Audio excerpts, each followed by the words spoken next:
Investing in the stock market can be a great way to have your money work for you, but if you don't understand the taxes that come along with it, it could seriously cost you. So to get straight to the video, the first thing you need to know about are the typical capital gains taxes. With capital gains tax, there are both short and long term. Short term is when you sell an investment that you've had for less than 1 year. For example, let's say you bought Apple stock at $100 on April 15th, 2025, and then you sold the stock at $110 on July 17th of 2025. That means that you took a capital gain of $10, and that's going to be taxed at a short-term capital gains rate. The short-term rate is also known as your ordinary income rate, which means that by the end of the year, whatever tax bracket you are categorized in is the rate that you're going to pay on any short-term capital gains. So let's say you're single and your taxable income is $80,000. That means the $10 gain from selling Apple stock would be taxed at 22% as of 2024, and that would be $2.20 that would be taxed and paid to the IRS, where you'd keep $7.80. That's obviously a small amount, but let's just say that you had $1,000 of Apple stock from the same scenario and you took a gain of $100 now. That means you would keep $78 from that. But if you held onto that stock for more than 12 months, more than 1 year since you initially purchased it, that would be triggered as a long-term capital gain, which for that scenario, it would actually be taxed at 15% instead of 22%. The reason it's important to understand long-term capital gains and why you should hold on to investments for the long-term rather than short-term is because with the short-term capital gains bracket, you could be taxed as high as 37%, which is similar to your ordinary income bracket, where if that were long-term capital gains, instead of it being taxed at 37%, it would now be taxed at 20%. Or say you're in the 32% tax bracket, if it were short-term gains, you would pay 32% in taxes, where long-term gains would actually be at 15%. Or say you're in the 10% tax bracket, with any long-term capital gains, you would only be paying 0%. Literally nothing. As you can see right here, this is the long-term capital gains tax bracket for 2024, where if you're a single filer, you can see anything less than $47,000 in taxable income is taxed at 0% for long-term capital gains. Where the short-term or ordinary income bracket, you could say, shows 10% is up to $11,600, and then 12% is paid on any amount between that and $47,000. To give you a clear understanding on how exactly this works, let's just say that your taxable income is $45,000 and you bought $2,000 of Apple stock in February 2021, and by February 2024, it went up 100%, so you now have $4,000 in Apple stock. Just to know that you're never going to be triggered with any taxes on any of your investments, whether it's up or down, no matter what amount, if you do not actually sell and close the position. So if you keep holding onto the investment, you never have to pay taxes. But for this example, let's say that you decide $2,000 is great and you want to cash out, you would have just triggered a $2,000 long-term capital gain, and that would make your total taxable income for that year to be $47,000, which still puts you in the 0% for long-term capital gains, assuming that was held for more than 1 year. So all in all, with that specific tax bracket, a $2,000 capital gain would result in no taxes at all. The biggest thing to understand with the capital gains is how long have you held onto the investment. If it's less than 12 months, really understand that and consider the option of whether you want to close the position, because you're going to be triggered much more in taxes. So that summarizes what you need to know about capital gains, selling an investment when you actually made a gain. Let's now go over what happens when you sell an investment that you actually lost value from the time that you purchased. You lost money on it, you sold it for a loss. That is a capital loss. So let's use the same example of buying $2,000 of Apple stock in February 2021, but this time Apple stock dropped 50% by July 2021. Don't forget that with the capital gains and losses, if you don't actually sell the investment, you're never going to actually trigger the taxes. But let's just say that you're sick of the stock and you just want to get out of it, so you decided to sell. Assuming for this example it's the only stock you sold, that would be negative $1,000. Knowing that, you can actually deduct that amount from your taxes. So from the previous example, let's say that your taxable income was $40,000. By deducting $1,000 of that, your taxable income would now be at $39,000. But the important thing to know is that the most you can do this for is $3,000, and that's going to be offset by any capital gains that you would also have, so that's an overall loss that you would have had on the entire year. So let's just say you had multiple investments and you sold them all for a total loss of $10,000. All you can deduct in the current year is $3,000, but you can carry that going forward into the future tax returns, assuming that you had no capital gains. But I will say this is an important thing to understand, because you can actually use this to your advantage if you already sold stocks, say earlier in the year, and that was $5,000 in capital gains. If you decided to sell some of your losing stocks that say you had, but you didn't necessarily know if you wanted to sell or not, but you sold them, say that was sold for a $5,000 capital loss, that would offset $5,000 of gains minus the $5,000 of capital losses to be $0 overall that you're going to be taxed on. So that's specifically called tax loss harvesting. And something else you need to understand is that your brokerage is more than likely going to send you a form 1099s by the end of January, early February. But the reason that they do not do it at the end of the year or January 1st is because of the wash sale rule. This means if you sold a stock at a loss to claim a tax deduction, let's just say it's December 30th and you wanted to take this loss so that you could harvest it, reduce your taxes for that calendar year, but you actually bought the stock back again within 30 days. Let's just say you bought that same stock on January 15th, that loss would actually be added back to the stock and you actually won't be able to benefit from that loss until you sell the next stock in the future, which you would miss for that calendar year to reduce taxes. It would not go through. So the reason brokerage firms do this is to make sure that your taxes are properly done and that you're not doing anything to avoid taxes, but you don't necessarily have to buy the stock back. But if you do, your brokerage firm's going to update that, and that is why they take more than a month to make sure that your taxes are done properly before they give it to you. And then obviously in April, you have to have everything done by.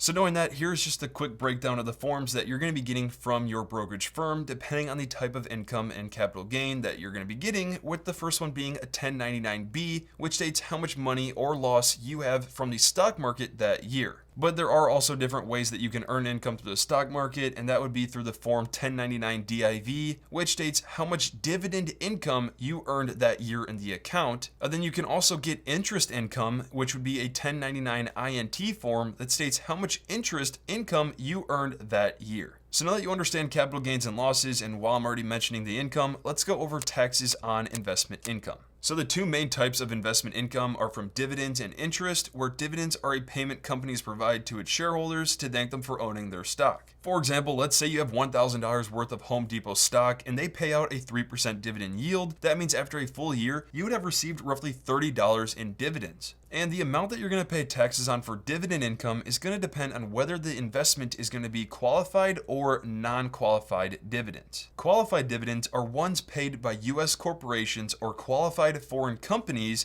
where if you hold the investment for more than 60 days before the ex-dividend date, this means they're taxed at the long-term capital gains rate, which is 0, 15, or 20%. The total amount you have to hold onto an investment to be a qualified dividend is at least 121 days, and I typically recommend to just hold on to the investment long term. You don't have to worry about it, but the reason they do this is so that investors looking for dividend income don't just pump and dump the investment. And just so you know, I made an entire video on dividend investing for beginners. If you want to check that out after this, I'll have that linked in the description below. But all in all, if you do not hold the investment long enough, or it's an investment that does not qualify for the qualified dividends, then you're going to be taxed on the income at the ordinary income rates, which range from 10 to 37% and are much higher. This is really important to understand because if you have the right dividend stocks or index funds, you can hold on to them as long as you want, and if they grow significantly, that's good. You don't have to pay taxes on it because you don't have to sell for any capital gain or loss until you want to, and the dividends, they can be qualified. And if they're qualified, depending on your tax bracket, that could even be at 0%.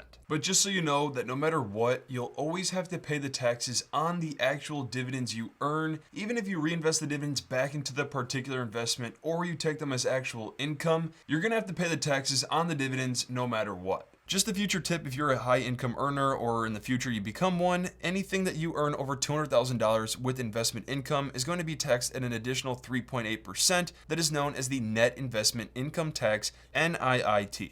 So like I mentioned, the other form besides dividends is going to be from interest income, and that's going to be on the form 1099-INT. So interest income refers mostly to what you're going to earn from things like savings accounts, bonds, CDs, treasury bills, or pretty much any other fixed income securities. These are taxed differently than what you get with dividend income because for the most part, they're going to be taxed at the ordinary income rates. Aside from the income and capital gains and losses you get from your investments, another point that's important to understand is the difference between mutual funds and ETFs. Although it may seem irrelevant, if you plan to get any sort of investment funds, which are basically ways to track many different stocks on one purchase, understand that the accounts that you're doing this through matter significantly because mutual funds and ETFs are taxed differently. So to simplify it as much as possible, the investments that are inside of a mutual fund, when one of them gets sold from within, so let's say there's a fund manager and he sells one of the investments, basically that is going to trigger capital gains or losses to your fund even if you didn't sell it. There's been many scenarios where this has actually screwed many people over. They ended up getting taxed significantly even though they didn't sell the fund. So it's really important to understand this, because even if you didn't sell the investment yourself, you may still have to pay taxes that you had no idea about until the tax came. So just to simplify this and improve the tax efficiency for your investments, at least what I personally do is I prefer to have any mutual funds in tax advantaged accounts only, like a Roth IRA. I have my Fidelity ones in a Roth IRA that are index mutual funds, where with ETFs, I would have those in the rest of your accounts because you're gonna have much more control over your taxes and have a little bit more flexibility.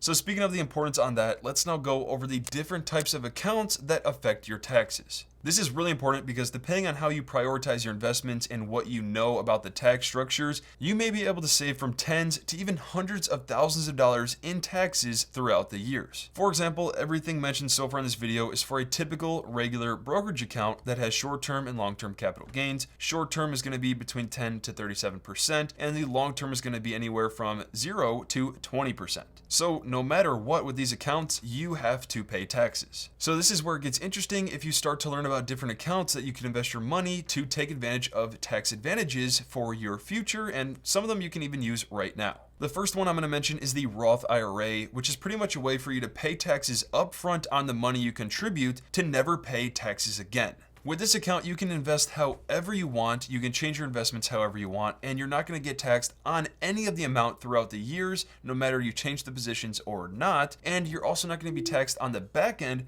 when you withdraw, assuming that it's at your retirement age of 59.5 or above. That's obviously a downer that you have to wait that long, but there's tremendous benefits that come along from that. And if you want to learn more about relevant videos similar to all this kind of content, I've made many. I'll leave a playlist as well, all in the description below for you. But moving on from there, the next account is another IRA, which is a traditional IRA, which is an account where you can get a tax deduction on the amount you contribute in the year up front, where you can also grow any investments you choose completely tax-free, but you must pay taxes on the back end. And there are RMDs, which are required minimum distributions that you must take out of the account starting in the 70s. From there, you then have traditional 401ks, which is an employer-sponsored retirement account where they pretty much match you up to a certain contribution amount depending on the employer. And if you have a traditional 401k, the tax treatments are the exact same as a traditional IRA. You get the tax deduction up front, no taxes paid during the years of growth, but you do pay taxes on the back end. Then the other option I would recommend over a traditional would be to have a Roth 401k, and that's similar to the tax structure of a Roth IRA, where you pay taxes up front to avoid any taxes on the entire amount of growth and withdrawals at the end.